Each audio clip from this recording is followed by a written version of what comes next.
Hello YouTuber family, તમારું સ્વાગત છે પ્રાચી મોદી એન્ડ ફેમિલીમાં। તો આજે બનાવીશું ઠંડી રોટલીમાંથી રોટલી મસાલા નાચોસ બનાવીશું। તો જો મેં બનાવીને રેડી કર્યા હતા તો આને એટલા બધા ભાયા કે એ કહેવા લાગ્યું કે મમ્મી બહુ જ સરસ બન્યા છે, તું આ રેસીપી ચોક્કસથી બધાને બતાવજે।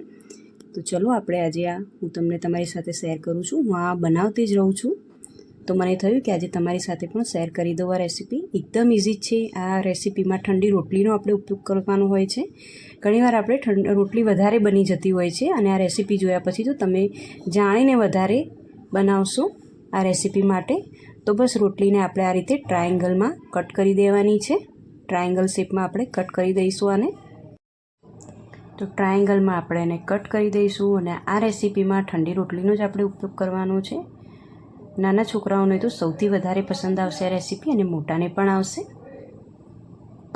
અને સાવ ઇઝી છે અને ફટાફટ બની પણ જાય છે। અને આપણે સાંજની હળવી એવી ભૂખ માટે આપણને એક ઓપ્શન મળી રહે છે કે નાના છોકરાઓને શું બનાવીને આપવું નાસ્તા માટે। તો તમે આ રીતની રેસીપી બનાવીને તમે આપી શકો છો એમને અને એ લોકો ખુશ પણ થઈ જશે ખાઈને।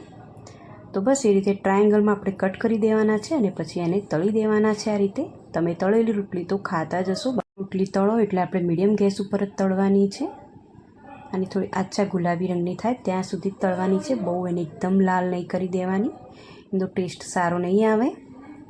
તો આપણે આ રીતે તળી દઈશું બધી રોટલી।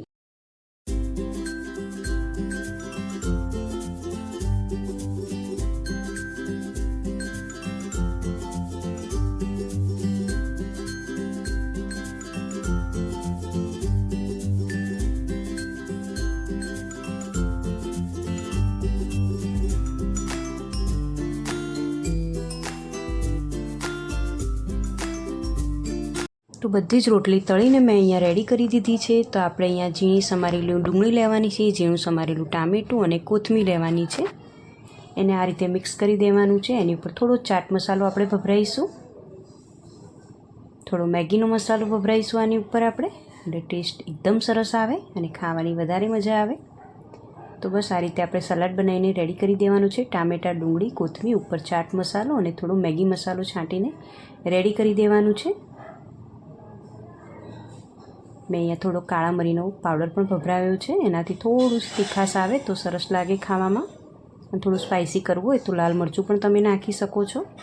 થોડો લીંબુનો રસ અહીંયા નાખીશ, બહુ વધારે નહીં, એકદમ થોડો નાખ્યો છે।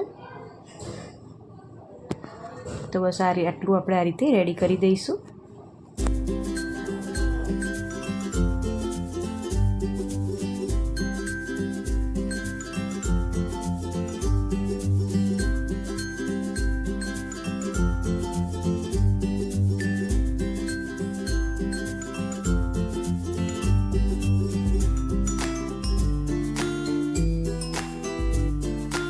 હવે આ જે તળેલી રોટલી છે એની ઉપર આપણે આ રીતે ટામેટાં, ડુંગળી આપણે આ રીતે મૂકી દઈશું।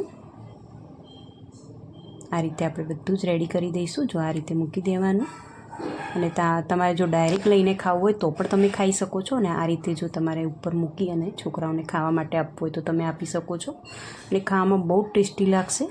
તમે જો આ રીતે કોઈ દિવસ બનાવીને ના ખાધું હોય તો ચોક્કસ ટ્રાય કરજો। અને જો તમને આ રેસીપી પસંદ આવી હોય તો મને લાઇક, શેર અને સબસ્ક્રાઈબ કરજો, કોમેન્ટ પણ કરજો। તો ચલો મળીએ એક નવા વિડીયોમાં, ત્યાં સુધી આવજો, જય શ્રી કૃષ્ણ।